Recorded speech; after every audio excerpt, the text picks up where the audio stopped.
Moin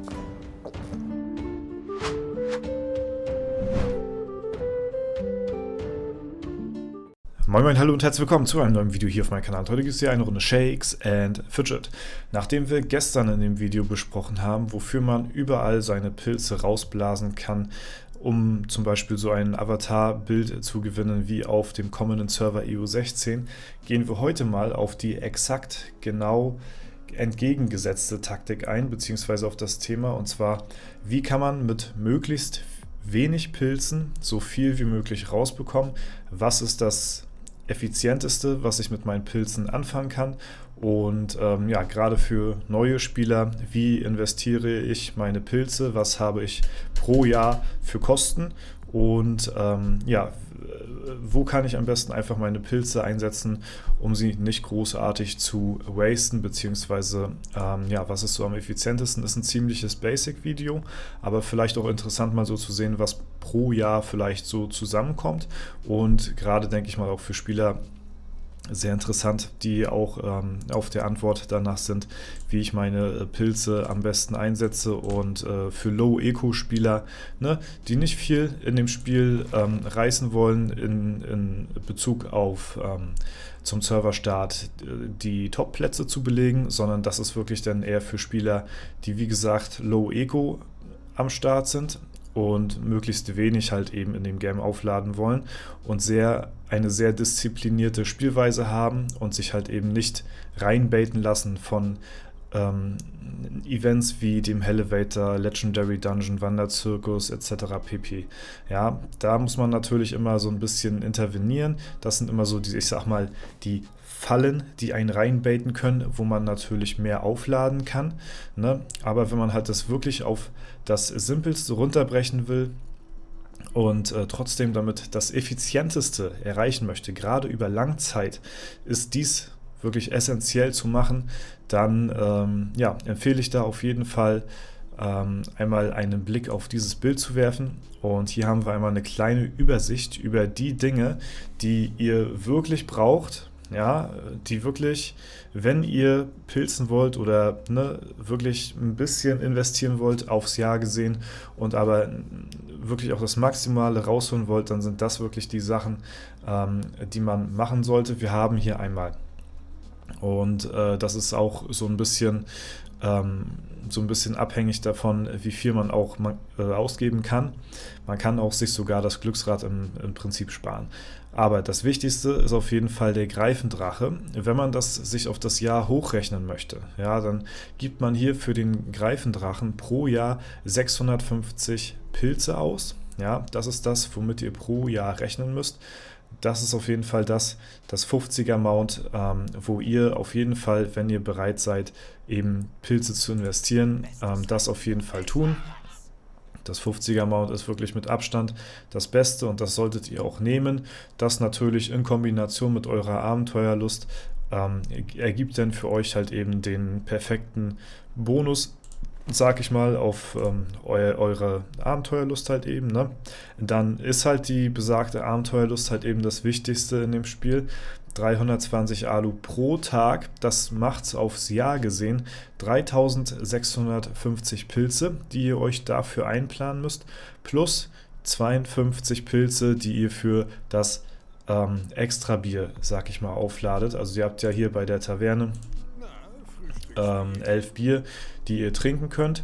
Und dann haben wir ja auch jede Woche jetzt beim Gaukler Goblin halt eben diese Eventaufgabe, wo es dann nochmal ein extra Bier gibt und das eben auf das Jahr gerechnet macht halt eben 52 Wochen, das heißt 52 Pilze on top müsst ihr halt eben für das extra Bier ausgeben und das lohnt sich auch aufs Jahr gesehen. Ja, deswegen das auf jeden Fall. Die beiden Sachen hier ganz, ganz oben mit dabei. Ja, wirklich das, wo ihr, wenn ihr aufladen wolltet, das auf jeden Fall nehmen solltet. Das ist wirklich mit Abstand das Effizienteste, was ihr halt eben mit euren Pilzen anfangen könnt und nicht bereit seid, irgendwie mehr in das Game zu investieren, dann würde ich euch diese zwei Dinge hier empfehlen. Ja, bei der dritten Sache ist es natürlich fraglich. Denn das ist das, was als nächstes dann in Betracht kommen könnte, was man nehmen kann, aber das ist auch gleichzeitig wirklich eine sehr teure Angelegenheit im Gegensatz zu den zwei anderen Sachen, und zwar ist das halt eben das Glücksrad, und das würde euch ohne Lucky Coins, ohne Drops, ohne irgendwelche Codes, ohne die Flimmerkisten, ja, also ihr hört schon, man kann das Glücksrad einigermaßen auch, ich sag mal, Free-to-Play bzw. Low-Eco auch durchspielen, weil es gibt viele Möglichkeiten, gerade über die Flimmerkisten sich Lucky Coins zu verdienen, und das lindert beziehungsweise das verringert natürlich nochmal die Kosten aufs Jahr gesehen, ja, plus man bekommt ja auch circa roundabout, kommt man ja auch circa zweimal im Schnitt auf die Pilze, was einen pro Pilz eben auch nochmal, getroffenen Pilz, 3 Pilze zurückgibt, also 6 Pilze am Tag auch nochmal gut schreibt. Wenn man dann halt eben noch Lucky Coins oder andere Sachen benutzt, dann verringern sich die Kosten hier natürlich. Aber wenn man das alles weglassen würde, ja, und auch die Sachen, dass man eben auf den Pilz auch kommt, dann würde man 6.500 Pilze pro Jahr hier in das Glücksrad investieren, um das halt jeden Tag maximal halt eben spinnen zu können. Und das ist natürlich mit Abstand das teuerste hier, aber man kann es halt auch eben reduzieren von den Kosten her, wenn man es dann halt wirklich möchte. Ja, es ist im Gegensatz zu der Alu mit dem Mount nicht mehr ganz so effektiv, weil man nachher so später im Late Game viele Dinge nicht mehr benötigt, wie zum Beispiel Holz, Steine, Seelen, Kristalle, Früchte. Das braucht man nachher alles nicht. Was man halt wirklich braucht, ist halt das Gold, die XP, ja, und halt eventuell das Item, was man dann halt eben auch für Gold verkaufen kann. Ne? Pilze, gut, sind wahrscheinlich dann in Ordnung für Leute, die halt eben nicht viel aufladen. Das sind dann 3 Spins, die man einfach so for free zurückbekommt. Auch nicht verkehrt, aber eigentlich möchte man dann eher das Gold oder die XP haben. Ja? Und diese 3 Sachen, die würden euch dann im Jahr, aufs Jahr gerechnet, 10.852 Pilze kosten, was ziemlich genau, ja, nicht 100%, aber ziemlich genau 300 € pro Jahr entsprechen würde, wenn man wirklich Low Eco unterwegs sein will. Ich sag mal so, man könnte, wenn man halt wirklich, ne, mit den allergeringsten Kosten das meiste rausholen möchte, kann man auch das Glücksrad, wie gesagt, auch so gut es geht, halt eben weglassen, und dann würde man halt eben schon mit ein bisschen über 100 € aufs Jahr gesehen, alleine mit dem Greifendrache und dem Mount und der Alu, schon wirklich mit dem minimalsten Pilzeinsatz das Maximale rausholen, denn wenn man sich das über Jahre und Jahrzehnte hochrechnet, dann hat man auf jeden Fall halt eben über die Ausdauer gewonnen und nicht über das Hardcore-Pilzen, wie man es halt eben an verschiedenen Serverstarts sieht, die dann halt eben für die ersten 2-3 Monate vielleicht da sind, hunderttausende Pilze in den Serverstart reinstecken und dann einfach wieder den Account löschen oder aufhören. Ja, das ist natürlich dann eher so eine Taktik für Leute, die halt eben dauerhaft spielen wollen, beziehungsweise halt eben längerfristig am Start sein wollen und halt eben mit, ich sag mal aufs Jahr gesehen, relativ wenig Geld, so gut es geht, hier alles rausholen wollen, und da ist man halt meiner Meinung nach mit ein bisschen über 100 € auf jeden Fall schon, denke ich mal, ganz gut dabei. Ne? Natürlich, mehr geht immer, wenn man sich die ganzen Features hier in dem Game anschaut, von der Festung bis zur Unterwelt, bis zu den Pets, bis zum Arena Manager. Ja, es gibt viele, viele Dinge, wo man Pilze reinstecken kann, und das muss auch jeder dann selbst wissen, was man denn noch on top zusätzlich reinstecken kann. Und das ist natürlich halt eben das Gefährliche bei der Sache. Man muss sich halt eben unter Kontrolle haben, wenn man halt wirklich minimal hier in dem Game investiert sein möchte, dann sollte man auf jeden Fall halt wie gesagt die Must-Haves abfrühstücken, ne? Die Dailies jeden Tag machen und dann ist man gut dabei, gut und günstig auf jeden Fall, aber wie gesagt, es gibt halt auch viele Fallen, die halt einen eben ja, so ein bisschen verlocken, sag ich mal, mehr Pilze in das Game reinzustecken. Und das sind vor allen Dingen halt eben auch zum Beispiel die temporären Events wie Legendary Dungeon, Elevator, Zirkus etc. pp. Ne? Ja, das auf jeden Fall dazu.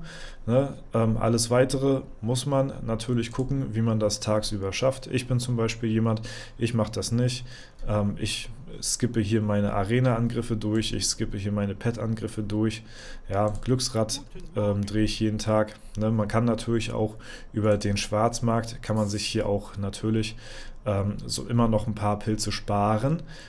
Das ist natürlich noch eine Sache, die ich euch noch zusätzlich empfehlen kann.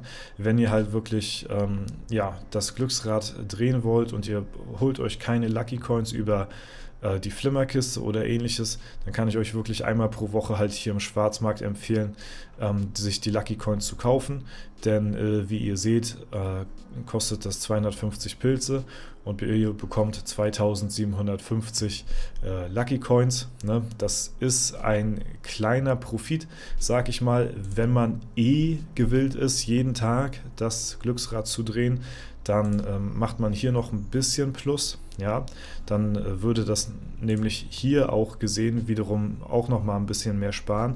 Das heißt, es gibt viele Mittel und Wege, auf jeden Fall das Game noch günstiger zu spielen, definitiv, ne? Aber da muss jeder selbst wissen, auf jeden Fall, wie so sein Playstyle ist und wie es halt ihm auch Spaß macht. Ne? Es ist natürlich ganz klar, umso mehr man pilzen kann und umso mehr man auch durch die Dungeons entert, ne? Das ist natürlich auch immer noch so ein Lockmittel Nummer 1 hier, die Dungeons, dass man da halt eben nicht eine Stunde wartet, sondern halt eben mal einen Kampf überspringt oder so. Ne? Wenn man dem allen widerstehen kann, ist das Game sogar relativ günstig tatsächlich. Also es kann ziemlich günstig sein und man kann für das wenig Geld, sag ich mal, viel aus dem Spiel rausholen. Es gibt viele Accounts in den Top-Bereichen, die auch nicht sehr viel investiert haben. In der Vergangenheit haben wir mal so ein paar Chars beleuchtet, zum Beispiel Viper, den ich hier jetzt auch gerade sehe. Grüße gehen raus, haben wir auch vor langer Zeit mal als Spieler auch vorgestellt und ist auch jemand, der jetzt nicht sehr viel in das Game investiert hat, sondern halt einfach effizient gespielt hat und halt eben einfach schon weitaus über 10 Jahre hier bei dem Game mit dabei ist und dann kann man halt eben auch mit so einer Spielweise sehr weit oben mitspielen. Ne? Ja, Freunde, das soll es aber erstmal soweit gewesen sein. Wenn euch das ein bisschen weiterhelfen konnte, beziehungsweise ja, ihr mal so eine kleine grobe Übersicht gewinnen könnt, was das Game eigentlich pro Jahr kostet, ne, wenn man halt eben diese Features nutzen möchte. Und ja, falls der Fall sein sollte, lasst gerne eine Bewertung, Kommentar dazu da. Ansonsten wünsche ich euch noch einen super schönen Tag. Vielen lieben Dank fürs Zuschauen. Haut rein und bis zum nächsten Mal.